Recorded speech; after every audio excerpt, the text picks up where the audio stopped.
Oke, selamat sore semuanya. Selamat sore, Bapak. Ya, Sore jadi Pak. Sore. Bapak. kita lanjutkan perkuliahan kita ya. Hari ini itu memasuki pertemuan ke-9. Jadi, pelaksanaan perkuliahan kita lanjutkan setelah UTS di pertemuan ke-8 minggu lalu ya. Dan adapun materi yang akan kita bahas di pertemuan kali ini itu berkaitan dengan analisis jabatan. Jadi yang namanya apa namanya? Manajemen sumber daya manusia ya, khususnya di bagian sumber daya manusia, pasti identik dengan yang namanya suatu jabatan. Nah, jabatan itu merupakan hal yang penting dalam suatu organisasi ataupun perusahaan. Jadi sebelum kita memberikan atau menentukan jabatan, tentunya kita harus melakukan analisis terlebih dahulu. Apakah sudah selayaknya kita memerlukan seseorang untuk mengisi suatu jabatan. Nah, kayak itu ya. Dan adapun pokok bahasan yang akan kita bahas di pertemuan kali ini, di pertemuan ke-9 kali ini, itu berkaitan dengan analisis jabatan. Jadi kita mulaikan saja pertemuan kali ini ya. Dan dalam sebuah perusahaan, untuk bisa memanajemen sumber daya manusia dengan baik, membutuhkan yang namanya analisis terhadap suatu jabatan. Nah, keberadaan analisis akan jabatan ini terbilang sangat penting, karena peranan yang penting tersebut tentunya mengharuskan sebuah pembahasan secara mendetail. Jadi, dilakukan analisis sebelum melakukan perekrutan terlebih dahulu ya. Ketika ada satu jabatan, entah itu kosong atau baru dibentuk, tentunya memerlukan analisis sebagai langkah awalnya. Misalkan dalam satu perusahaan diperlukan jabatan sebagai kepala produksi, misalkan seperti itu. Perlu dilakukan analisis terlebih dahulu. Apakah jabatan tersebut memang perlu ditentukan? Kemudian kita lihat skala perusahaan kita. Apakah perusahaan kita sudah selayaknya memerlukan seorang kepala produksi seperti itu? Kemudian bagaimana nantinya? Apakah kita akan merekrut seseorang atau pelamar baru untuk menempati posisi jabatan tersebut, ataukah kita memanfaatkan SDM yang sudah ada berdasarkan waktu atau seberapa lama dia sudah bekerja di perusahaan kita. Misalkan ada bagian produksi, kemudian kita lihat dia seberapa lama sudah bekerja, kita lihat dari pengalaman, jam terbang, cara kerjanya, sudah selayaknya dia sebagai kepala produksi. Apakah seperti itu? Ataukah kita merekrut orang baru dengan kualifikasi yang kita tentukan? Tentunya itu memerlukan yang namanya analisis terlebih dahulu ya. Keberadaan analisis akan jabatan ini terbilang sangat penting ya. Kemudian adanya sebuah analisis jabatan bertujuan untuk menentukan karakteristik yang harus dimiliki seseorang dalam sebuah jabatan. Jadi hasil dari sebuah analisa tersebut bisa berupa sebuah deskripsi maupun spesifikasi sebuah jabatan. Misalkan diperlukan posisi sebagai programmer. Nah, misalkan dalam posisi seperti itu, jabatan sebagai seorang programmer tersebut, apa saja kualifikasi yang wajib dimiliki? Dia harus menguasai bahasa pemrograman PHP, misalkan menguasai bahasa pemrograman Python dan sebagainya. Kemudian memiliki pengalaman kerja, kemudian memiliki kualifikasi pendidikan. Nah, itulah berupa deskripsi yang nantinya berupa sebuah jabatan ya. Jadi dalam analisis jabatan, untuk definisinya, analisis jabatan merupakan sebuah kegiatan mengumpulkan informasi yang berhubungan dengan suatu jabatan dan juga pekerjaan dengan persyaratan tertentu. Jadi untuk mendiami atau menduduki suatu jabatan pekerjaan nantinya dalam suatu instansi, baik itu organisasi ataupun perusahaan, skala sedang atau menengah maupun skala tinggi, itu tentunya memerlukan yang namanya kualifikasi. Jadi untuk bahasa singkatnya yaitu langkah mengidentifikasi tugas dan juga syarat suatu pekerjaan. Nah, pekerjaan tersebut dijabarkan mengenai tugas dan persyaratan yang harus dilakukan oleh seseorang. Jadi ketika suatu perusahaan tersebut memerlukan orang yang kompeten di bidang HRD, akan menangani bagian HRD atau Human Resource Department. Apa saja kualifikasi yang diperlukan oleh perusahaan tersebut?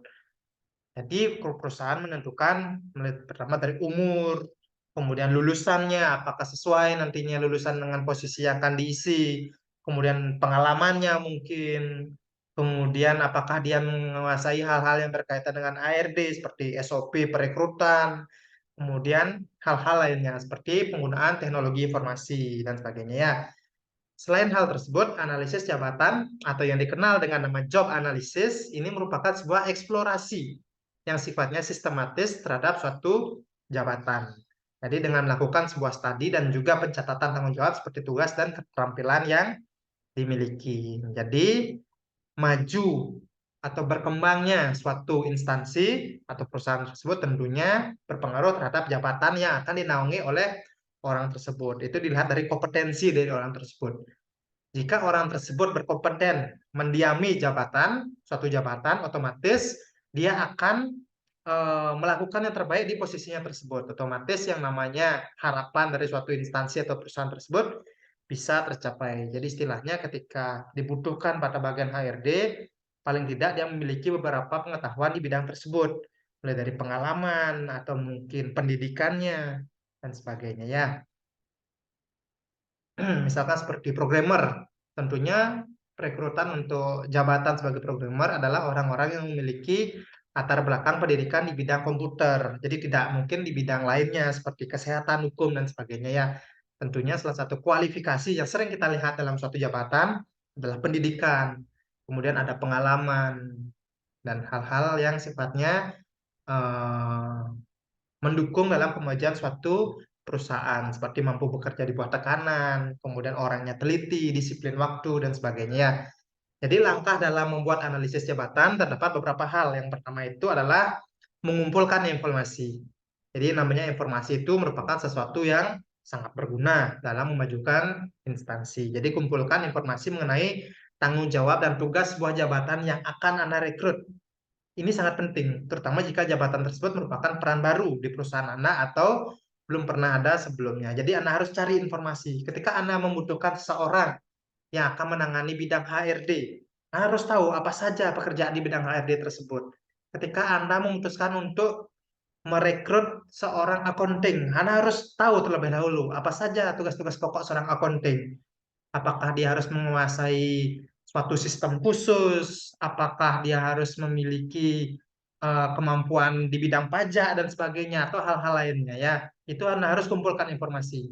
Bisa Anda cari referensinya dari perusahaan-perusahaan yang sudah ada, dari rekan kerja ataupun dari dunia maya mungkin itu tersedia juga hal-hal yang berkaitan dengan posisi atau suatu jabatan. Kemudian membandingkan dengan perusahaan lain. Jadi berikutnya ambil contoh bagaimana perusahaan lain mendefinisikan peran atau jabatan yang serupa. Jadi di beberapa situs mencari kerja, Anda dapat membandingkan sejumlah perusahaan yang membuka lowongan kerja untuk posisi yang sama. Misalkan untuk posisi pekerjaan sebagai akunting, antara perusahaan A, B, C itu belum tentu sama 100%. Tentu ada perbedaannya. Misalkan perusahaan A lebih mengutamakan orang dengan pendidikan di bidang accounting tersebut. Dibutuhkan seorang tamatan manajemen atau tamatan akuntansi dan sebagainya. Fresh graduate atau pelamar baru dipersilakan untuk melamar kayak gitu ya. Di perusahaan lain ada yang lebih mengoptimalkan atau memaksimalkan yang namanya pengalaman kerja. Jadi mungkin dari jenjang pendidikannya bisa tamat SMK, tapi pengalaman kerjanya itu dia sudah memiliki pengalaman kerja di bidang accounting sebelumnya, misalkan seperti itu ya. Jadi istilahnya Anda perlu cari referensi antara beberapa perusahaan. Misalkan Anda akan membuat satu jabatan untuk bidang kepala produksi. Anda harus tahu apa aja yang dilakukan oleh kepala produksi tersebut. Seperti apa tugasnya, apa tanggung jawabnya, bagaimana pengelolaan pekerjaannya, bagaimana memanajemen bawahan, seperti itu ya.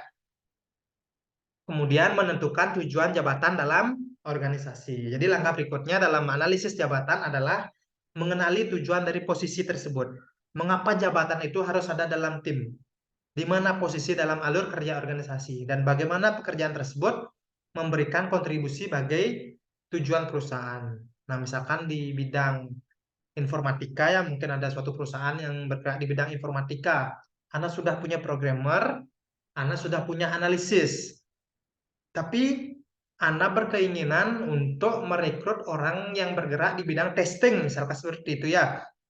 Ketika analisis terhadap satu sistem tersebut sudah ada bagiannya, kemudian programmernya sudah ada, Anda berencana untuk menambahkan jabatan baru atau posisi baru sebagai testing dari sistem tersebut. Nah, di sini Anda pikirkan kembali tujuan jabatan dalam perusahaan tersebut. Apakah memang perlu Anda memerlukan jabatan sebagai seorang testing system? apakah tidak bisa posisi sebagai programmer atau analisis tersebut mengadopsi posisi sebagai tester. Tidak harus merekrut atau membuat posisi baru. Itu perlu Anda kaji. Jadi Anda harus tentukan tujuannya terlebih dahulu. Anda harus lihat apakah mumpuni untuk merekrut posisi atau orang baru ke dalam perusahaan tersebut, ataukah bisa menggunakan SDM yang sudah ada. Tentunya tidak mengganggu tugas pokok yang sudah dilakukan sebelumnya oleh karyawan Anda. Itu perlu Anda kaji terlebih dahulu. Kemudian selanjutnya adalah menyesuaikan spesifikasi jabatan. Jadi dengan uraian tanggung jawab peran, Anda lebih mudah menentukan kualifikasi yang dibutuhkan untuk menjalankan pekerjaan dan memegang jabatan tersebut. Misalkan daftar keterampilan dan keterampilan kerja apa saja yang harus dimiliki oleh kandidat untuk sukses tersebut. Jadi ketika Anda membuka lowongan, Anda harus sesuaikan spesifikasi jabatannya. Jadi misalkan seperti tadi ya, sebagai seorang programmer, bahasa pemrograman apa saja yang harus dikuasai. Kemudian apakah menurut Anda pengalaman itu penting? Apakah Anda memerlukan programmer yang memiliki jam terbang di berbagai perusahaan?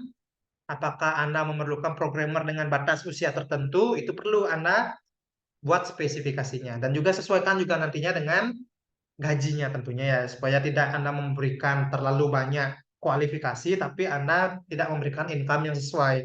Itu perlu Anda sesuaikan juga jabatan dengan spesifikasi pekerjaannya ya, dengan gajinya juga ya. Kemudian membuat job description secara tepat. Jadi ini merupakan langkah terakhir dalam melakukan analisis jabatan. Anda melakukan analisis jabatan. Oke, ternyata perusahaan ini memerlukan seorang admin, misalkan seperti itu. Melihat sekian banyaknya konsumen diperlukan tenaga tambahan sebagai admin atau sebagai seperti contoh seperti bank deh misalkan ya. Misalkan suatu bank berkreditan rakyat BPR itu lagi naik daunnya di tempat Anda bekerja. Misalkan dalam sehari biasanya seorang customer service itu melayani sebanyak 20 nasabah, tapi beberapa bulan terakhir nasabahnya tersebut melonjak 2 kali lipat atau 3 kali lipatnya. Jadi dalam sehari itu bisa 60 orang. Nah, otomatis satu orang customer service yang menghandle sekitar 60 mungkin orang nasabah tersebut akan kewalahan. Nah, kemudian pimpinan ataupun HRD di sana melakukan analisis. Sepertinya kita perlu penambahan untuk customer service bank kita, kayak gitu ya. Tentunya Anda harus melakukan istilahnya analisis jabatan terlebih dahulu. Anda tentukan yang pertama itu informasi, kemudian Anda bandingkan dengan BPR yang ada, kemudian Anda tentukan tujuan jabatannya. Informasinya itu bagaimana bank lain tersebut menghandle atau mempekerjakan lebih dari seorang customer service. Kemudian Anda bandingkan dengan perusahaan yang relevan dengan perusahaan Anda, seperti bank A dengan bank B. Oh, bank B itu memiliki 2 orang customer service. Bagaimana dia melakukan pengelolaan terhadap nasabahnya? Bagaimana posisi atau tata letak ketika nasabah itu datang? Kemana akan diarahkan? Itu perlu Anda cari referensinya. Kemudian Anda pikirkan kembali, apakah sudah sepantasnya bank tempat saya bekerja ini memerlukan posisi customer service yang baru? Jadi akan ada 2 customer service, 2 posisi yang sama. Apakah itu perlu? Ataukah kita biarkan dulu terlebih dahulu dengan mengoptimalkan satu customer service, tapi kita naikkan mungkin income yang akan diberikan kepada orang tersebut. Itu perlu Anda kaji juga. Lakukan analisis. Kemudian Anda sesuaikan. Ketika Anda sudah memastikan, oke, saya memerlukan posisi customer service yang baru. Saya perlu menambahkan di bidang SDM tersebut. Nah, kemudian Anda buat spesifikasi jabatannya dan nantinya adalah job deskripsinya. Seperti apa customer service yang Anda inginkan. Apakah dari segi umur, penampilan, kemudian pengalaman, pendidikan, habis itu dan hal-hal yang lainnya yang istilahnya sangat-sangat dibutuhkan oleh perusahaan tersebut. Kayak gitu contohnya ya. Oke, sampai sini ada yang ingin ditanyakan terlebih dahulu? Jika ada, silahkan hidupkan mikrofonnya. Kita sharing lah. Mungkin ada yang bekerja di suatu instansi. Pak, kalau di tempat saya analisis jabatannya seperti ini, Pak. Begini, begini, begini. Jadi istilahnya kita memiliki pengetahuan tambahan ya. Bisa kita saling sharing lah istilahnya di sini ya. Mungkin seperti Pak Dian, mungkin seperti apa di dinas provinsi mungkin ya untuk di suatu instansi pemerintahan. Seperti apa? Apakah ada analisis jabatan atau mungkin proses perekrutan lah istilahnya ketika ada orang yang baru masuk itu seperti apa ketika dia mendiami suatu jabatan. Atau mungkin teman yang lainnya deh, supaya nggak Pak Dian aja. Atau silahkan, ada pertanyaan, ada tanggapan, silahkan disampaikan, kita sharing ya. Sebelum kita lanjutkan lebih dalam berkaitan dengan analisis jabatan ini. Oke? Saya persilahkan untuk waktunya, bisa dihidupkan mikrofonnya barangkali ya, jika ada pertanyaan atau tanggapan ya. Izin Pak, apakah suara saya terdengar Pak? Oke, terdengar Pak Dian, silahkan. Mohon maaf sebelumnya saya sambil di jalan juga. Kebetulan Oke, hati-hati Pak. Materinya sedikit menarik. Nah, terkait dengan analisis jabatan sih Pak sebenarnya. Kalau menurut saya analisis jabatan ya kalau kita ngelihat sekarang sih memang diperlukan analisis jabatan yang akurat terkait dengan positioning seseorang di dalam suatu instansi atau perusahaan Pak. Tapi Oke. kalau melihat dari umur perusahaan, frekuensi transaksi atau apa, terus jumlah karyawan dan masa kerjanya, sebagian besar yang itu tidak melakukan analisis jabatan dengan menambah dengan menambah kuota pegawai, tapi mereka justru melakukan efisiensi, apalagi sempat kemarin terkait dengan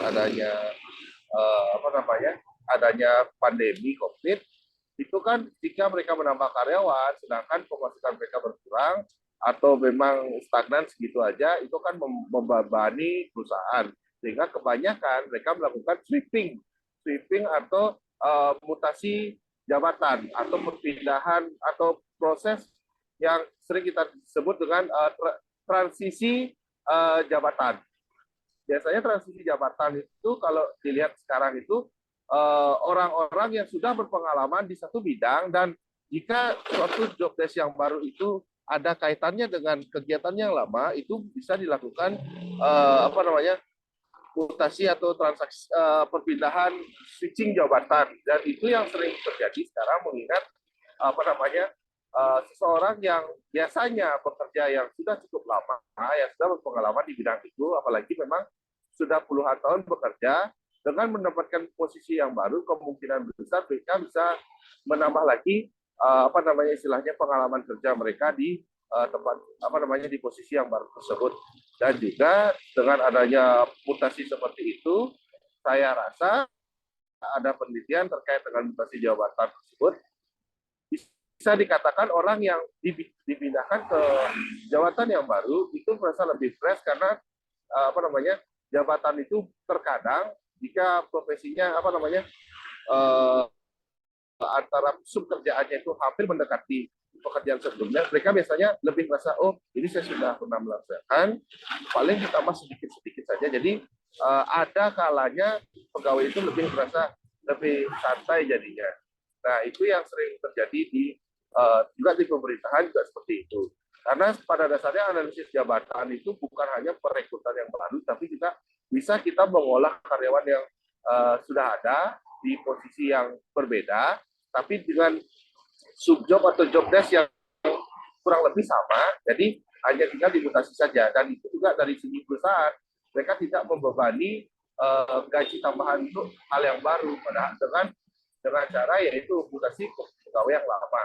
Dan juga bisa dilakukan dengan meng-up atau meningkatkan Pak. Jadi pegawai tersebut dinaikkan levelnya ke derajat yang istilahnya untuk jabatan yang baru tersebut, sehingga pegawai tersebut yang merasa lebih dihargai. Jadi ada kalanya untuk analisis jabatan itu tidak harus dengan dengan merekrut pegawai baru, tapi bisa saja dengan melakukan mutasi jabatan dari pegawai yang lama ataupun switching. Itu sih Pak menurut saya.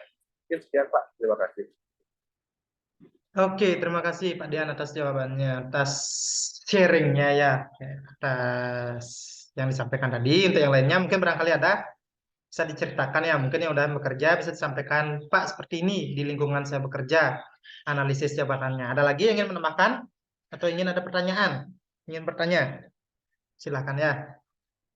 Jadi untuk yang disampaikan Pak Dian tadi memang benar-benar sangat-sangat baik tadi ya, sangat-sangat sesuai dengan apa yang ada di lapangan, dengan ada di yang kita rasakan saat ini ya, khususnya di Bali, yang namanya analisis jabatan Itu perlu dikaji. Tidak semerta-merta ketika ada jabatan yang kosong langsung membuka apa namanya lowongan pekerjaan seperti itu. Itu perlu dikaji terlebih dahulu. Apakah kita akan melakukan rekrutmen ataukah kita memanfaatkan atau mengoptimalkan SDM yang sudah ada. Mungkin dari masa kerja, kualifikasi pendidikan, dan sebagainya itu perlu dikaji juga.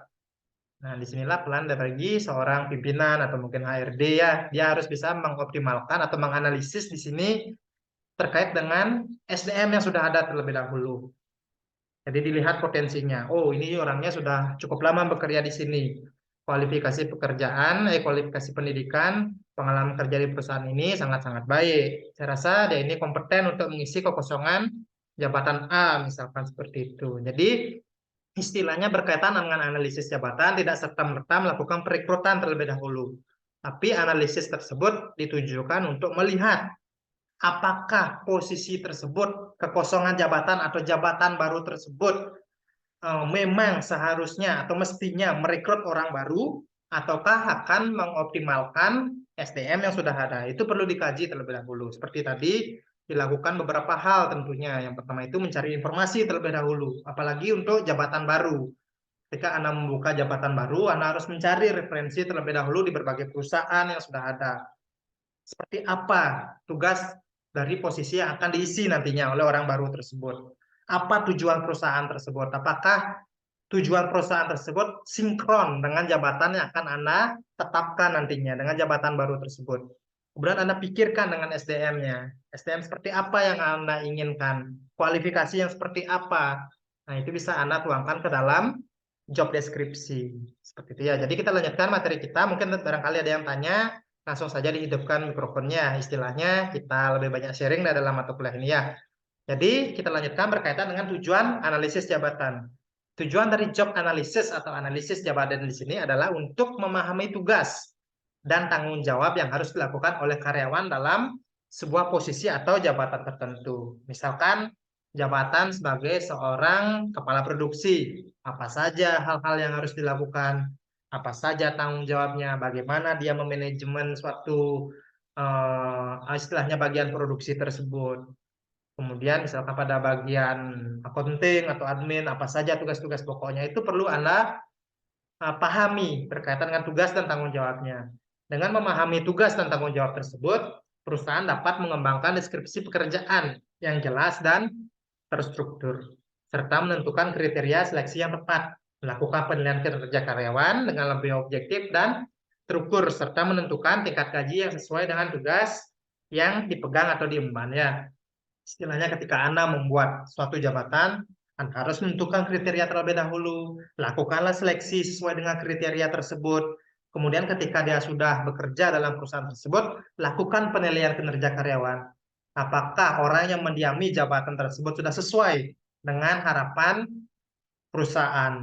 Apakah kriterianya tersebut sudah sesuai dengan posisi yang dilamar? Itu bisa Anda lakukan atau evaluasi melalui penilaian kinerja karyawan yang sifatnya lebih terukur. Jadi, job deskripsi tersebut tidak serta-merta Anda memberikan kualifikasi terhadap orang-orang untuk posisi tersebut, tapi Anda bisa gunakan sebagai penilaian yang sifatnya objektif dan terukur.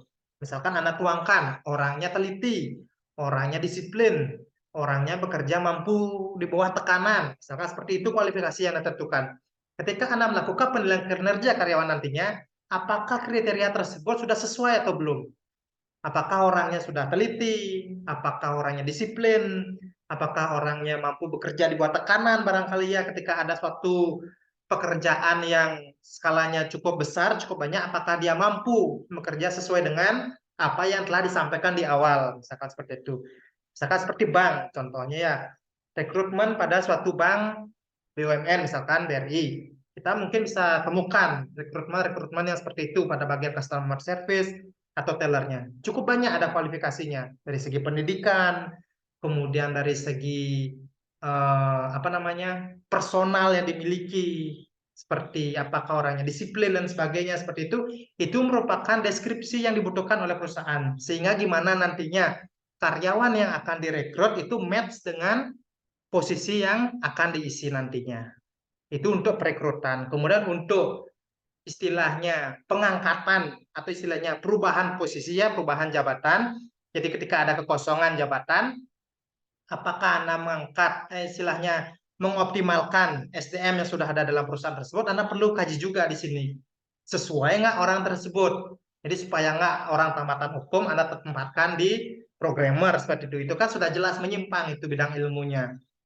Caranya menyelesaikan masalah, basicnya, pengetahuannya, bidang ilmunya pun itu sudah sangat-sangat menyimpang. Jadi Anda perlu sesuaikan hal tersebut. Itulah tujuan dari melakukan analisis jabatan. Anda harus memahami terlebih dahulu apa yang akan menjadi tugas dan tanggung jawab yang harus dilakukan ketika perekrutan atau karyawan yang sudah ada sebelumnya akan mendiami suatu posisi atau jabatan tersebut.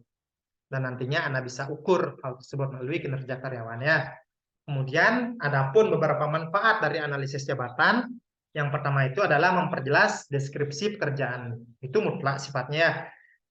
Analisis jabatan membantu perusahaan untuk memperjelas deskripsi pekerjaan dengan mengidentifikasi tugas-tugas yang sifatnya spesifik, tanggung jawab, dan kriteria sukses untuk setiap posisi dalam suatu perusahaan. Jadi istilahnya ketika Anda merekrut seseorang customer service, ya Anda jelaskan apa saja deskripsi pekerjaannya, supaya istilahnya pekerjaannya tersebut tidak menyimpang. Jadi misalkan contoh lainnya, suatu perusahaan membutuhkan seorang programmer. Jadi Anda harus jelaskan apa saja deskripsi pekerjaan yang harus dilakukan, apa saja job desk-nya. Jadi istilahnya ketika dia bekerja sebagai programmer, dia tidak ada sangkut pautnya dengan pekerjaan di bidang admin, istilahnya tidak ada rangkap jabatan lah istilahnya di sini ya. Loh, ini kan beda. Saya kan sebagai programmer, kenapa saya harus mengambil pekerjaan sebagai seorang admin? Ini kan memang tugasnya seorang admin, supaya tidak ada kesalahan yang sifatnya seperti itu. Jadi Anda harus perjelas, kamu seorang programmer akan ditempatkan di divisi ini. Ini pekerjaan yang akan kamu lakukan nantinya. Seperti itu istilahnya memperjelas deskripsi pekerjaan. Lebih spesifik lah istilahnya. Jadi kita bisa evaluasi, apakah orang ini bisa bekerja sesuai dengan tanggung jawab yang diberikan atau tidak. Karena kita sudah memberikan deskripsi pekerjaan. Kemudian meminimalkan kesalahan dalam rekrutmen dan seleksi. Jadi analisis jabatan membantu perusahaan untuk mengidentifikasi kualifikasi dan kompetensi yang diperlukan oleh setiap posisi. Hal ini meminimalkan kesalahan dalam rekrutmen dan seleksi karyawan yang tidak sesuai dengan persyaratan pekerja. Jadi istilahnya ketika Anda melakukan analisis jabatan, Anda bisa meminimalisir kesalahan. Seperti tadi, Anda membuka lowongan seperti programmer. Kualifikasi pendidikannya adalah minimal tamatan SMA, misalkan seperti itu. Otomatis yang akan melamar nantinya itu akan banyak. Kita bisa lihat, kalau dari rentan minimal SMA, akan banyak sekali pelamar nantinya untuk posisi tersebut. Tapi ketika Anda persingkat ruang lingkupnya, itu akan mempengaruhi posisi jabatan tersebut. Minimal lulusan tersebut yang akan bekerja di perusahaan yang akan diterima sebagai programmer adalah D3 Informatika, seperti itu. Jadi orang-orang dengan kualifikasi D3 Informatika, kemudian S1 Informatika, dan sebagainya yang bergerak di bidang informatika dengan rentan minimal D3 itu akan memenuhi kualifikasi. Tapi orang dengan jurusan SMA, D3 Farmasi, atau mungkin S1 bidang hukum itu tidak memenuhi kualifikasi.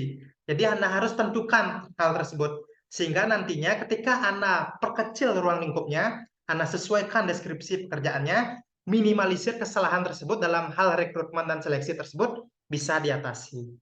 Jadi istilahnya Anda benar-benar menginginkan SDM nantinya yang memiliki kualifikasi dan kompetensi yang sesuai untuk posisi yang dilamar. Kemudian meningkatkan pengambilan keputusan. Jadi analisis jabatan memberikan informasi yang akurat dan terstruktur tentang tugas, keterampilan, dan tanggung jawab yang dibutuhkan dalam setiap posisi. Hal ini memudahkan manajer dalam membuat keputusan yang lebih baik terkait dengan pengembangan karyawan, penempatan, promosi, atau penggajian. Oke, di sini ada bahasa promosi. Jadi promosi tersebut Anda bisa mendiami suatu jabatan, naik tingkat lah istilahnya. Dari staff mungkin akan naik posisinya menjadi apa, kayak gitu, sampai di posisi kepala ya. Kayak gitu ya. Jadi meningkatkan pengambilan keputusan. Jadi dengan melakukan analisis, Anda bisa memberikan informasi yang akurat dan sifatnya terstruktur di sini. Mulai dari tugas, keterampilan, dan tanggung jawab yang dibutuhkan dari setiap posisi. Kalau ini biasanya meningkatkan pengambilan keputusan ini, apakah rekrutmen baru atau mengoptimalkan SDM yang sudah ada, mungkin melalui promosi jabatan, atau mungkin istilahnya kalau dalam bidang pemerintahan itu reshuffle lah istilahnya ya. Mungkin beberapa SDM sudah jenuh di posisi ini, tapi Anda melihat ada posisi yang rada-rada mirip. Anda rasa dia itu berkompeten di bidang itu. Jadi bisa aja Anda pindahkan ke jabatan yang lainnya. Bisa berupa promosi dan sebagainya, perubahan penempatan, reshuffle dan sebagainya. Jadi disinilah pentingnya analisis jabatan, yaitu mendukung dalam pengambilan yang namanya suatu keputusan. Kemudian ada yang namanya menyediakan dasar untuk penilaian kinerja. Jadi analisis jabatan menyediakan dasar untuk penentuan apakah yang diharapkan dari setiap karyawan dalam setiap posisi. Hal ini manajer membantu dalam mengevaluasi kinerja karyawan berdasarkan persyaratan pekerjaan yang jelas. Jadi penilaian kinerja karyawan tersebut merupakan suatu dasar untuk pengambilan keputusan nantinya. Apakah si A ini sudah sesuai dengan harapan perusahaan kinerjanya, apakah sudah atau belum, dan sebagainya ya. Jadi dengan adanya analisis jabatan, Anda sudah memiliki dasar untuk penilaian kinerja. Jadi ketika kualifikasi tersebut sudah ditentukan, sudah ada orang-orang yang mendiami posisi tersebut, langkah selanjutnya adalah Anda melakukan evaluasi terhadap orang-orang tersebut. Apakah orang tersebut sudah sesuai dengan jabatan tersebut? Apakah ya ataukah tidak? Kalau tidak, apa tindakan yang akan Anda lakukan? Kalau ya, bagaimana nantinya? Gitu ya. Kemudian meningkatkan peluang untuk pelatihan dan pengembangan. Jadi analisis jabatan membantu perusahaan untuk mengidentifikasi keterampilan dan kompetensi yang diperlukan oleh setiap posisi. Hal ini memungkinkan perusahaan untuk merancang program pelatihan dan pengembangan karyawan yang sesuai dengan kebutuhan pekerjaan. Mungkin istilahnya Anda berikan beberapa pelatihan, mungkin mengikuti beberapa workshop untuk karyawan Anda ya, supaya dia itu memiliki tambahan ilmu, tambahan pengetahuan dari luar. Tidak hanya berkutat dalam perusahaan Anda. Dia itu istilahnya memiliki pembanding lah atau informasi baru dari dunia luar. Jadi itu pentingnya workshop atau pelatihan. Mungkin ada pelatihan tentang pajak untuk bagian accounting Anda, seperti apa mengelola pajak. Kemudian untuk HRD Anda ada pelatihan untuk perekrutan, apa saja SOP dalam perekrutan karyawan, bagaimana memanage karyawan, itu ada jenis-jenis pelatihannya. Jadi selain Anda menentukan orang-orang tersebut dalam suatu jabatan, Anda harus berikan yaitu peluang untuk mengikuti beberapa pelatihan dan pengembangan untuk meningkatkan kompetensinya. Jadi tidak stuck, dia itu hanya bekerja, tapi istilahnya kita perlu penyegaran juga untuk SDM tersebut. Kita berikan dia ilmu tambahan dari luar ya. Jadi intinya kalau dicermati, melalui analisis jabatan, perusahaan dapat mengetahui bagaimana progres dan kinerja karyawan selama bekerja. Jadi selain itu, analisis jabatan juga membantu karyawan untuk lebih memahami tugas di setiap posisinya. Oke, saya dipercaya oleh pimpinan untuk mengisi posisi ini. Ini saja tugas yang harus saya sesuaikan, harus saya lakukan, dan beginilah cara saya memajukan perusahaan. Jadi karyawan tersebut dia paham apa saja tugas-tugas yang dilakukan. Jadi hal tersebut nantinya akan berpengaruh terhadap produktivitas karyawan dalam perusahaan. Oke, jadi itulah berkaitan dengan manfaat analisis jabatan, dan tentunya dalam melakukan analisis jabatan tersebut ada alasannya. Jadi kenapa harus ada analisis jabatan? Yang pertama itu adalah mengevaluasi bagaimana tantangan lingkungan mempengaruhi pekerjaan. Kemudian menghindari persyaratan kerja yang tidak dibutuhkan. Kemudian ada yang namanya merancang kebutuhan SDM pada masa yang akan datang. Selain itu ada yang namanya mencocokkan pelamar kerja dengan jabatan yang kosong, dan menentukan pelatihan untuk pegawai baru dan pegawai yang berpengalaman, kemudian menentukan rencana-rencana untuk mengembangkan pegawai yang berpotensi, menempatkan pegawai dalam jabatan yang tepat, serta memberikan kompensasi kepada pemegang jabatan secara adil. Jadi itulah alasan kenapa analisis jabatan itu diperlukan. Ya, seperti mengevaluasi bagaimana tantangan lingkungan mempengaruhi pekerjaan seseorang, itu Anda harus evaluasi jabatan tersebut. Jadi tidak serta-merta Anda membangun atau membuat satu jabatan, tapi Anda harus bisa memahami lingkungan tempat itu bekerja. Jadi istilahnya seperti merekrut customer service ya, apakah lingkungan tersebut memungkinkan untuk merekrut karyawan baru.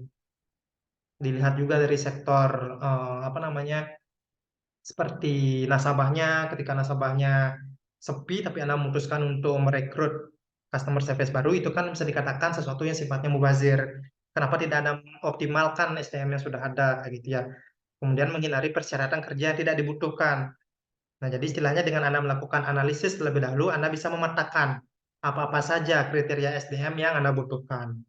Kemudian merancang SDM pada masa yang akan datang. Jadi yang namanya posisi jabatan tersebut tentunya akan berganti. Kalau di pemerintahan itu biasanya 5 tahun itu sudah diganti. Nah, jadi Anda harus bisa merancang kebutuhan SDM. Misalkan seperti perguruan tinggi, seperti di Untab. Kalau di Untab untuk posisi jabatan tertentu tersebut atau beberapa perguruan tinggi, dia tidak akan merekrut orang baru. Misalkan ketika masa jabatan dari rektor, wakil rektor, dekan atau wakil dekan tersebut sudah habis 5 tahun atau 10 tahun, 2 periode. Dia tidak akan merekrut orang baru, tapi dia akan mengoptimalkan SDM yang sudah ada. Jadi sudah ada bibit-bibit pemimpin yang akan mengisi kekosongan jabatan tersebut. Nah, jadi itulah pentingnya kenapa yang namanya pelatihan, kemudian pengembangan karir itu sangat-sangat dibutuhkan. Jadi memang ada beberapa organisasi ataupun perusahaan yang untuk kekosongan jabatan, terutama untuk level yang lebih tinggi tersebut, dia tidak merekrut, tapi dia mengoptimalkan SDM yang sudah ada. Tentunya bibit-bibit tersebut sudah dibina dari awal ya, sehingga nantinya ketika ada kekosongan, dia sudah memiliki kandidat-kandidat. Berbeda dengan perusahaan yang sifatnya seperti swasta dan sebagainya, dia bisa serta-merta ketika ada posisi sebagai kepala, misalkan itu kosong, dia bisa melakukan perekrutan dari luar dengan catatan perekrutan tersebut sesuai dengan kualifikasi yang telah ditentukan lebih awal. Itu bedanya ya. Oke, kemudian untuk pertanyaannya, kapan sebaiknya kita melakukan analisis jabatan? Yang pertama itu adalah reorganisasi atau perubahan organisasi. Jadi biasanya ini ketika di dunia pendidikan, misalkan dalam suatu perguruan tinggi ya, ketika adanya reorganisasi atau habisnya masa kepengurusan dari suatu anggota bahkan pimpinan tersebut, nanti akan adanya perubahan organisasi, di sanalah diperlukan analisis jabatan. Ketika kekosongan sebagai dekan, misalkan, apakah sudah ada SDM yang kiranya sudah mendekati atau melebihi kemampuan dari dekan sebelumnya, seperti kepala program studi SI, misalkan seperti itu. Apakah orang-orang yang akan beralih posisi atau promosi jabatan tersebut sudah sesuai, siapa-siapa saja orangnya, tentunya itu sudah ada listnya ya. Kemudian perubahan dalam bidang teknologi. Nah, perubahan dalam bidang teknologi ini mungkin bisa dikatakan ketika zaman sekarang ini perekrutan karyawan tersebut sudah banyak menggunakan peran serta teknologi ya. Jadi mungkin dari segi interviewnya sudah menggunakan teknologi. Kemudian hal-hal yang berkaitan dengan rekrutmen, saya rasa sebagian besar sudah menggunakan peran serta teknologi di sini ya. Seperti CPNS itu sudah melibatkan berbagai teknologi, seperti menggunakan sistem chat dan sebagainya tersebut ya. Jadi ketika ada lowongan atau posisi yang akan didiami, nah peran teknologi tersebut mungkin bisa diberikan seperti ada beberapa soal, kemudian seperti pertanyaan, kemudian si pelamar tersebut menjawab, nanti akan keluar hasilnya. Jadi semakin tinggi nilai yang didapat, dia akan semakin kompeten dengan posisi yang akan dilamar. Jadi sistemnya tersebut sudah memberikan hasil akhir, mungkin berupa skor, nilai, dan sebagainya.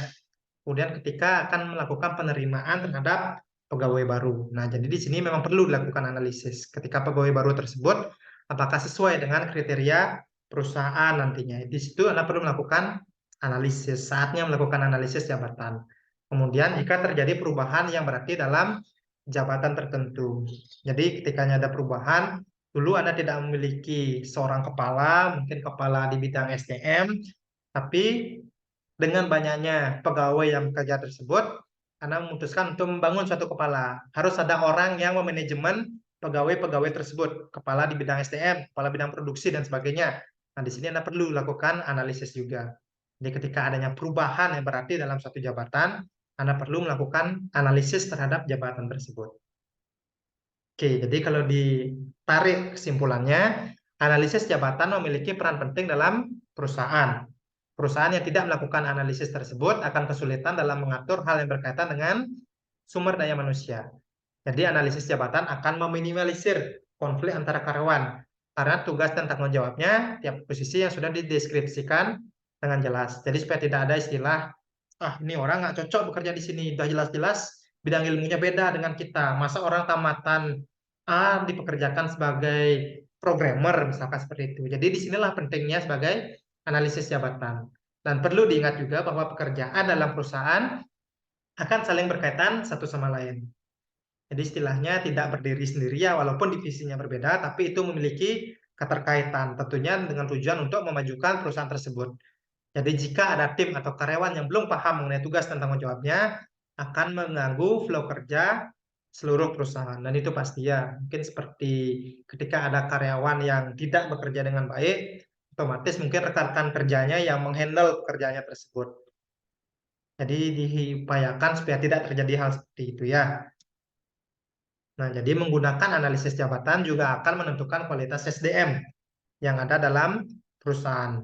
Tidak hanya membantu perusahaan untuk berkembang, karyawan juga dapat merasakan manfaat dari analisis jabatan. Manfaat tersebut seperti kesesuaian gaji, mendapatkan promosi, mengikuti pelatihan, dan sebagainya. Jadi ketika seseorang sudah bekerja, dia bisa merasakan kenapa sekian banyak pekerjaan yang saya ambil, tapi gaji saya hanya segini. Tidak sesuai istilahnya.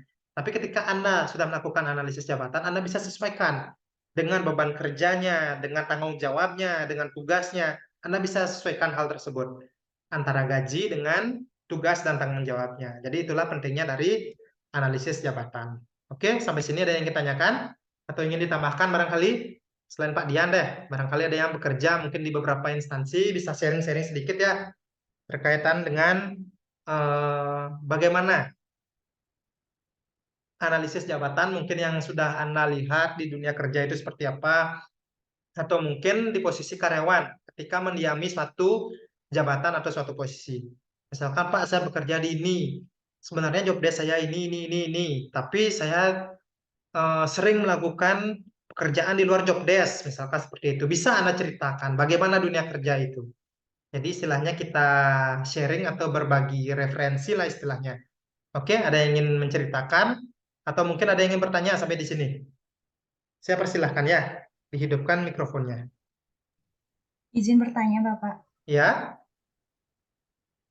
Ya, tadi sempat Bapak jelaskan bahwa orang yang bekerja atau perusahaan dalam rekrut tenaga kerja ini disesuaikan dengan bidang keilmuannya. Nah, tapi banyak yang saya lihat orang bekerja itu tidak sesuai dengan bidang keilmuannya, tapi mereka paham dengan ilmu lain gitu, Bapak. Itu bagaimana? Terima kasih. oke, terima kasih ya. Oke, terima kasih atas pertanyaannya dari Korti ya. Inah ya, benar ya? Iya, Bapak, tapi saya bukan Korti. Oh, sorry. Saya kira Kortinya. Oke, jadi untuk hal seperti itu, kalau kita lihat memangnya di Indonesia ya, kita berbicara di Indonesia ya, memang benar apa yang disampaikan. Memang tidak banyak sih, bukan tidak banyak lagi, memang banyak orang yang bekerja tersebut tidak sesuai dengan posisinya. Jadi istilahnya yang namanya kualifikasi tersebut memang sudah disertakan mungkin ya, tapi ketika bekerja itu tidak sesuai dengan kualifikasinya. Ya mungkin kalau saya garis bawahi mungkin karena ya beberapa perusahaan memang ada istilahnya kekeluargaan lah istilahnya ya. Mungkin istilahnya dilihat tidak sesuai dengan kualifikasinya, tapi dipaksakan untuk mendiami posisi tersebut, itu cukup banyak memang kita temui. Nah, untuk mengatasi hal tersebut, itu sebenarnya lebih ke internal sebenarnya terkait dengan pengambilan keputusan.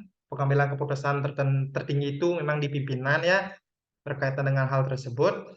Dan itu bisa kita rasakan sebenarnya dampaknya. Ketika ada orang baru yang baru masuk, kualifikasi yang dimiliki tidak sesuai dengan kebutuhan perusahaan, otomatis dia tidak akan bekerja secara maksimal. Jadi sesama pegawai tersebut tidak bisa berkata apa-apa karena istilahnya, mohon maaf kalau saya garis bawahi, orang titipan seperti itu ya itu cukup banyak ada di Indonesia. Jadi dampaknya itu memang ke rekan-rekan kerjanya. Jadi ketika ada orang yang tidak sesuai dengan kualifikasi kerjanya tapi dipaksakan untuk bekerja dalam suatu instansi tersebut, apalagi posisi jabatan tertentu, itu bisa saja merusak yang namanya flow dari pekerjaan rekan-rekannya.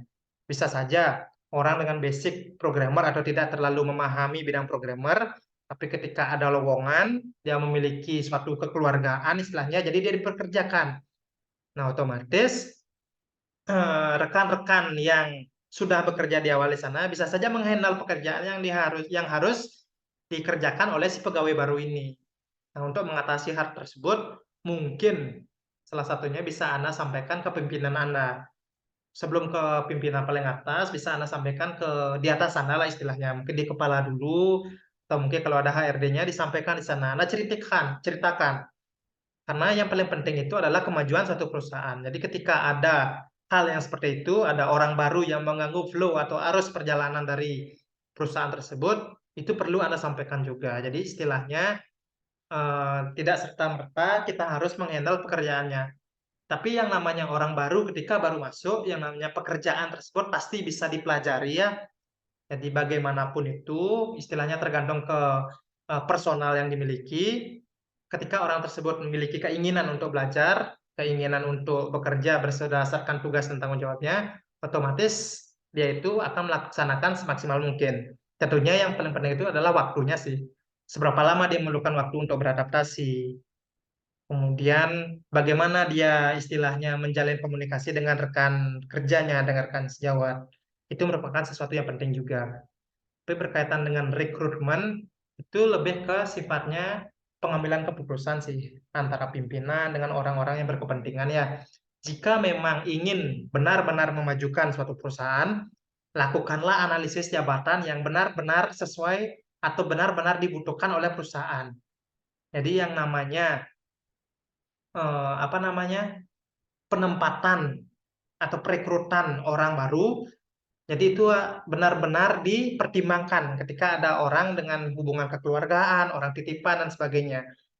Ada beberapa perusahaan, apalagi perusahaan besar ya seperti BRI misalkan, perusahaan BRI tersebut kalau saya tahu dia tidak akan mempekerjakan orang dengan ada ikatan keluarga di sana. Misalkan saya memiliki saudara, itu di-trace. Apakah Anda memiliki hubungan keluarga dengan karyawan BRI? Itu di gini juga, kita cari tahu juga. Karena nantinya itu akan mempengaruhi flow dari jam terbang atau istilahnya pekerjaan antara karyawan baru dengan karyawan yang sudah ada. Jadi hal tersebut benar-benar dihindari untuk beberapa perusahaan. Jadi istilahnya beberapa perusahaan mungkin beranggapan ketika ada orang yang bekerja dengan memiliki hubungan kekeluargaan, itu bisa saja akan mempengaruhi kinerja dari rekan-rekan yang lainnya. Seperti itu. Jadi memang ada perusahaan yang istilahnya benar-benar memaksimalkan analisis jabatan tersebut, tapi memang ada beberapa perusahaan yang istilahnya sifatnya kekeluargaan. Tapi kekeluargaan di sini tergantung lagi kepada SDM yang direkrut tersebut. Apakah dia mampu bekerja di sana? Kemudian kalau dia tidak sesuai dari beberapa hal kualifikasi, nah kembali lagi, apakah dia akan mampu mengikuti? Apakah ada keinginan untuk belajar pada posisi yang ditempatkan tersebut? Oke, seperti itu kurang lebihnya ya. Ada lagi yang ingin ditambahkan? Jadi memang untuk perusahaan skala besar tersebut memang analisis jabatan tersebut memang benar-benar dijalankan. Jadi hanya orang-orang yang memenuhi kualifikasi saja yang diterima, entah itu ada hubungan keluarga dan sebagainya, itu akan dipertimbangkan. Tapi ada yang memang beberapa perusahaan yang istilahnya sifatnya kekeluargaan. Ini siapa punya saudara? Oh, ternyata dia saudara si A. Oke, kita terima. Kemudian kita lihat gimana kinerjanya. Kalau kinerjanya baik, ya oke, jalan terus. Kalau tidak, ya mungkin akan jadi aware, akan jadi pertimbangan juga untuk karirnya. Nah, itulah pentingnya yang namanya penilaian kinerja. Jadi itu bisa dievaluasi. Kayak gitu ya. Oke, ada lagi? Bagus sekali pertanyaannya. Ada lagi yang ingin menambahkan? Saya persilahkan untuk waktunya. Izin bertanya, Bapak. Iya, gimana? Eh, Bagaimana analisis jabatan dapat memperhitungkan aspek kualitatif seperti kepuasan kerja dan motivasi? Selain hanya fokus pada aspek kualitatif seperti tugas dan tanggung jawab, apakah ada tantangan khusus dalam mengimplementasikan analisis jabatan di organisasi yang kompleks seperti organisasi dengan struktur matriks atau multidivisi, Bapak? Oke, untuk hal tersebut sebenarnya kembali lagi ke manfaat dari analisis jabatan ya. Jadi analisis jabatan tersebut memang tujuannya itu sangat-sangat baik dan tentunya hal yang paling mendasar tersebut adalah kemajuan bagi suatu perusahaan. Disitulah pentingnya analisis jabatan. Jadi kembali lagi untuk analisis jabatan tersebut tidak serta-merta melakukan perekrutan atau pengangkatan karyawan baru. Nah, di sanalah pentingnya melakukan analisis jabatan. Kita bisa saja menggunakan SDM yang sudah ada. Kita lihat dari kinerja yang dimiliki, kita lihat dari masa kerjanya, pengalamannya, kemampuannya dimiliki secara individu. Sudah kelihatan mungkin istilahnya selama dia beberapa tahun, wah ini orang cocok sudah jadi pimpinan, pekerjaan yang dikuasai sudah bisa dia selesaikan dengan baik, dan hal-hal yang sebagainya yang istilahnya berdampak positif lah bagi perusahaan. Nah, di sanalah pentingnya analisis jabatan. Nah, ketika Anda merekrut karyawan baru, Anda sesuaikan dengan kualifikasi. Tapi ketika Anda ingin memaksimalkan SDM yang sudah ada, istilahnya menggunakan reshuffle ya, atau promosi jabatan, nah Anda harus perhatikan hal tersebut. Apakah sudah sesuai atau belum? Ketika Anda merasa itu sudah sesuai, Anda kembangkan SDM tersebut. Bisa Anda lakukan istilahnya berikan dia berupa pelatihan, bagaimana dia melakukan pengembangan keahliannya, bisa Anda ikutkan dia mengikuti beberapa workshop dan sebagainya. Itu merupakan sesuatu yang penting bagi SDM, tentunya dalam suatu jabatan tertentu. Jadi istilahnya ketika seseorang mendiami posisi sebagai accounting, tapi accounting tersebut tidak memahami hal-hal yang berkaitan dengan pajak. Nah, itu bisa saja Anda berikan beberapa pelatihan, ikutkan dia di beberapa workshop dan sebagainya. Jadi istilahnya ketika orang yang Anda rasa mampu mendiami jabatan tertentu melalui promosi jabatan, Anda harus pertimbangkan juga. Anda melihat beberapa hal positifnya, tapi hal yang negatifnya tersebut bisa tertutupi oleh hal yang positifnya. Jadi hal yang negatif tersebut atau yang belum sesuai tersebut, Anda bisa lakukan strategi. Bagaimana caranya?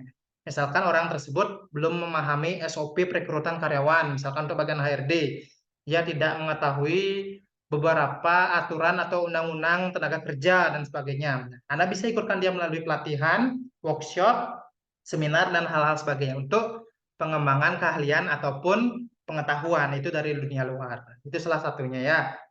Oke, ada lagi? Jadi apakah hanya 3 orang saja yang memang aktif di kelas ini? Ada yang ingin ditanyakan lagi? Atau ingin ditambahkan? Mau bertanya sedikit boleh Pak? Iya, iya, iya. Eh, mau tanya sebenarnya hal sepele Pak. Kenapa ya? Apa sih yang nyebabin sebenarnya kenapa apa namanya iklan lowongan pekerjaan di Indonesia tuh tipe-tipenya satu untuk semua Pak. Jadi misalnya dia nyarinya programmer, tapi di situ juga bisa ngedit video. Programmer itu ada bisa edit video, bisa membuat desain gambar, bisa membuat apa ya lagi ya, bisa membuat macam-macam lah. Jadi satu permintaannya hanya untuk programmer sebenarnya, tapi tujuannya orang programmer itu juga bisa untuk desain, bisa edit video, bisa membuat apa gitu lengkap Pak. Saya beberapa kali nemu seperti itu Pak. Itu kira-kira penyebabnya apa Pak? Bahkan terkadang di bank pun seperti itu Pak. Kayak kemarin di BRI kalau nggak salah itu iklannya. Jadi dia mencari apa namanya marketing, tim marketing, tapi marketingnya juga bisa komputer, bisa desain Pak. Nah itu yang saya kurang paham. Dia padahal Oke. gini, jadi istilahnya mereka tuh cari satu untuk semua gitu Pak. Itu apa Iya. kira-kira penyebab? Oke, inilah indahnya Indonesia ya. Kalau memang dilihat dari negara luar itu memang apa namanya perekrutan jabatan tersebut memang benar-benar memerlukan orang yang sesuai dengan jabatan tersebut. Jadi yang namanya dari segi umur, status belum menikah, sebenarnya itu merupakan sesuatu yang lucu sih sebenarnya bagi saya ya. Mohon maaf ini saya menggunakan tanggapan secara personal ya. Mungkin kita lihat kalau beberapa lowongan ada yang mengatakan usia maksimal 35 tahun. Memangnya orang di atas 36 tahun tidak memerlukan pekerjaan, apakah seperti itu? Kemudian belum menikah, misalkan seperti itu. Apakah orang yang sudah menikah tidak memerlukan penghasilan seperti itu? Jadi sebenarnya lowongan di Indonesia itu terserahnya dia mungkin istilahnya. Kebanyakan lowongan-lowongan seperti itu tidak melakukan analisis terhadap jabatan. Tapi ketika dia memang benar-benar menginginkan, saya memang memerlukan SDM yang sesuai untuk posisi ini, tidak peduli berapa umurnya, statusnya, setidaknya ada hal-hal yang mendukung apa yang membuat dia layak untuk bekerja di perusahaan tersebut. Tapi di Indonesia jujur saja terlalu banyak kualifikasi yang diberikan. Misalkan ketika lowongan sebagai seorang programmer, dia diminta untuk menguasai desain, dia diminta untuk menguasai yang lainnya, pokoknya yang di luar basicnya dia seperti itu. Jadi istilahnya lowongan seperti itu ambigu bagi saya. Ini sebenarnya orang maunya seperti apa, lowongannya seperti apa. Jadi istilahnya lowongan-lowongan tersebut bisa saja dilakukan tanpa melakukan analisis jabatan terlebih dahulu. Memang beberapa perusahaan tersebut melihatnya atau pandangan perusahaan seperti ini. Pada lowongan sebagai HRD, diutamakan pria atau wanita usianya 35 tahun. Mungkin orang-orang yang di bawah usia tersebut tingkat dalam menyelesaikan suatu pekerjaan atau istilahnya lagi panas-panas atau lagi semangatnya dalam kerja itu adalah orang-orang di bawah usia 35 tahun. Mungkin untuk orang yang udah 36 tahun itu jam terbangnya, apa istilahnya, ketelitiannya, ketekunannya itu akan menurun di usia sekian. Mungkin itu merupakan beberapa pandangan dari perusahaan. Jadi istilahnya perekrutan dari suatu perusahaan untuk mendiami suatu jabatan tersebut tidak ada sesuatu yang sifatnya baku. Itu kembali lagi dengan keperluan perusahaan. Nah, tapi di sini perusahaan juga harus melakukan analisis juga. Apakah itu memang sesuai? Jika dibandingkan, mohon maaf saya sebutkan, di tempat istri saya bekerja ya di BRI. Jadi istri saya itu bercerita, dulu itu ada sekretaris. Sekretarisnya itu mungkin usianya itu sudah sekitar ya di atas 35 tahun ya untuk ukuran wanita. Yaitu kalau wanita udah umur 35 mungkin dari segi fisiknya sudah mulai menurun. Maksudnya dari segi penampilannya karena dia sudah berkeluarga dan sebagainya. Tapi orang tersebut sangat cekatan dalam bekerja. Dia memiliki pengalaman, dia bisa memanage pekerjaan dengan baik, dia sudah mendiami posisi sebagai sekretaris sudah cukup lama dan sebagainya. Jadi orang tersebut benar-benar kompeten. Jadi ketika ada pimpinan baru, dilihat terlebih dahulu. Nah, ternyata sekretarisnya tersebut dipindahkan posisinya. Mungkin karena dari segi umur dilihat ya, dirasa tidak sebagainya. Jadi direkrutlah sekretaris baru yang sifatnya, bukan sifatnya, yang penampilannya mungkin lebih good looking lah ya, lebih cantik, lebih sebagainya yang berkaitan dengan sekretaris. Nah, setelah berjalan beberapa bulan, ternyata sekretaris yang baru tersebut tidak bekerja dengan kompeten, tidak bagus pekerjaannya. Jadi istilahnya good looking tersebut dikalahkan oleh pekerjaannya istilahnya. Dia tidak bisa melakukan pekerjaan dengan baik sebagai sekretaris. Nah, jadi setelah dilakukan analisis, sekretaris yang baru direkrut tersebut dipindahkan posisinya. Sekretaris yang lama tersebut dipekerjakan kembali. Jadi itulah pentingnya melakukan analisis terlebih dahulu. Jadi memang ada yang mana kriteria yang benar-benar harus Anda jadikan kriteria utama di sini. Apakah Anda memang memerlukan seseorang tersebut umurnya yang benar-benar Anda butuhkan, kemudian apakah lulusannya, ataukah pengalaman dan sebagainya. Disinilah pentingnya Anda melakukan analisis. Jadi istilahnya analisis tersebut apakah nantinya akan sesuai atau tidak sesuai. Kayak gitu aja nanti larinya ya. Oke, mungkin seperti itu Pak Dian. Seperti Pak Dian memang benar yang disampaikan, rekrutmen atau lowongan yang ada di Indonesia tersebut mungkin, mohon maaf, seenaknya mungkin ya, mulai dari kualifikasi pendidikan, kemudian usia terutama itu ada memberikan batas usia sekian, kemudian jenis kelamin itu menurut saya diskriminatif, kemudian ada juga beberapa lowongan yang tersebut mengatasnamakan agama seperti itu ya, hanya mempekerjakan agama A misalkan seperti itu, ada lowongan yang seperti itu. Jadi disinilah pentingnya terhadap analisis jabatan. Mungkin saja dia sudah melakukan analisis jabatan dan kualifikasi yang disampaikan itu itulah yang memang benar-benar dibutuhkan oleh perusahaan seperti itu ya. Jadi kalau kita mungkin sebagai orang luar yang tidak bekerja di perusahaan tersebut melihat lowongan seperti itu, ini lowongan macam apa kayak gitu. Tapi mungkin saja dalam perusahaan tersebut itu merupakan lowongan yang benar-benar dibutuhkan. Kayak gitu ya. Oke, ada lagi atau sudah cukup untuk tanggapannya atau yang lain ingin menanggapi? Menanggapi sedikit Pak yang terkait dengan agama itu tadi. Ini bukan, mohon maaf Pak ya, setahu saya memang yang lowongan yang berdasarkan agama itu pada dasarnya untuk beberapa kasus itu wajib Pak. Contoh seperti di security atau di bagian CS. Kenapa seperti itu? Ada alasannya Pak. Yang pertama terkait dengan multi agama di Indonesia. Itu yang pertama itu kenapa harus mencari agama lain? Karena begini, jika sudah memiliki misalnya seorang yang CS atau seorang security yang memiliki agama A, nah ketika dalam upacara mereka pasti ada halangan Pak, sehingga orang yang tidak beragama A atau non agama A itu bisa menggantikannya. Nah, kasus yang sering terjadi itu contohnya di kita kan menghormati Muslim sebagai agama mayoritas. Nah, ketika Muslim Lebaran mereka pasti mudik Pak, sehingga ada tuntutan kewajaran dari segi perusahaan untuk merekrut karyawan non agama A. Itu fungsinya untuk membackup jadinya mudik dari si CS atau security yang akan melakukan pulang kampung atau segala sebagai macamnya yang memang berkaitan dengan keperluannya mereka. Jadi bukan bersifat diskriminatif Pak, mohon maaf sebelumnya. Jadi memang ada ketentuan seperti itu karena terkait dengan ya itu agama di yang ada di Indonesia, multi agama. Mungkin itu aja Pak. Mohon maaf sebelumnya Pak. Ya, terima kasih. Oke, oke, oke. Terima kasih atas tanggapannya. Ya, memang betul ya, sebenarnya variatif lebih tepatnya untuk lowongan-lowongan tersebut ya. Jadi segi umur, lagi segi apalagi mohon maaf seperti tadi ada yang mengatasnamakan agama kayak itu, dan ada yang status pernikahan, ada yang belum menikah dan sebagainya. Sebenarnya kembali lagi sih ke perusahaan dan kembali lagi ke calon pelamar ya.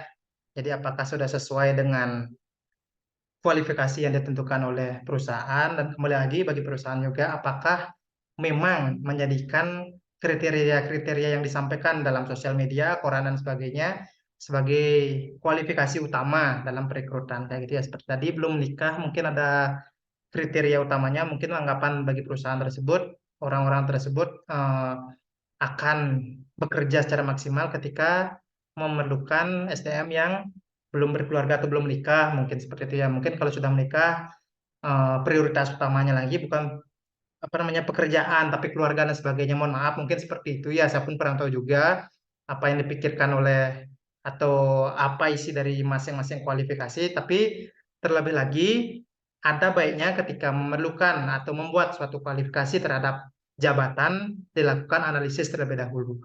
Yang mana yang memang istilahnya menjadi kriteria yang benar-benar dibutuhkan perusahaan, serta kembali lagi ke tujuan dari perusahaan.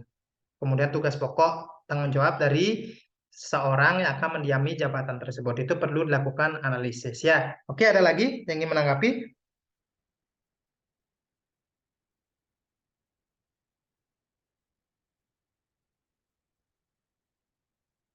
Oke, tidak ada. Kalau tidak ada, saya rasa perkuliahan hari ini saya cukupkan sampai di sini ya. Jadi kita ketemu lagi di minggu depan. Nanti pasti akan saya sampaikan entah kita lewat Zoom atau lewat e-learning. Dan paling penting, jangan lupa melakukan absensi di pertemuan kali ini secara mandiri di e-learning ya.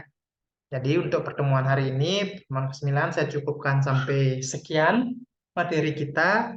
Kita bertemu lagi di minggu depan ya. Jadi silahkan mengikuti perkuliahan selanjutnya ataupun beraktivitas kembali ya. Selamat malam dan kita bertemu lagi di minggu depan ya. Terima kasih atas waktunya. Makasih Pak. Yuk sama-sama ya. Saya mohon izin untuk leave meetingnya.